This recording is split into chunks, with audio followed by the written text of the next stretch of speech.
पहिले तर पालेभाज्या घरी यायच्या नाही आणि जेव्हा यायला लागल्या तेव्हा एवढं यायला लागलं की पप्पा दर हप्त्याला पालेभाजी 3-4 तर आणतातच. मग एवढं एक तर पालक वगैरे खाऊन मला एवढा कंटाळा आला होता.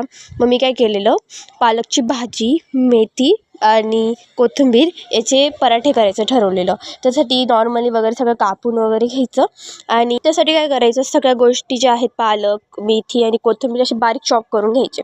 आणि नंतर त्याच्यामध्ये तुमच्याकडे जे पण पिठं वगैरे असतील, मी काय काय टाकलेलं, मी बेसन टाकलेलं, गव्हाचं पीठ टाकलेलं आणि बाजरीचं पीठ टाकले. 3 माझ्याकडे अवेलेबल होते. तुम्ही बाकीचे वगैरे ज्वारी वगैरे असेल ते सुद्धा टाकू शकता.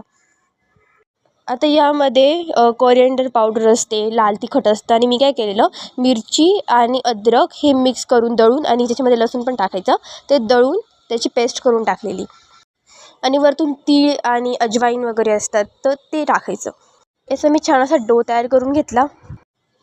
आत्ता जर तुम्हाला जमत असेल, म्हणजे तुम्हाला लगेच जर खायचे असेल तर खूप बेस्ट लगेच बनवा, कारण पालक असेल ना त्याच्यामध्ये थोडंसं पाणी असतं तर लगेच त्याचं पातळ होऊन जातं.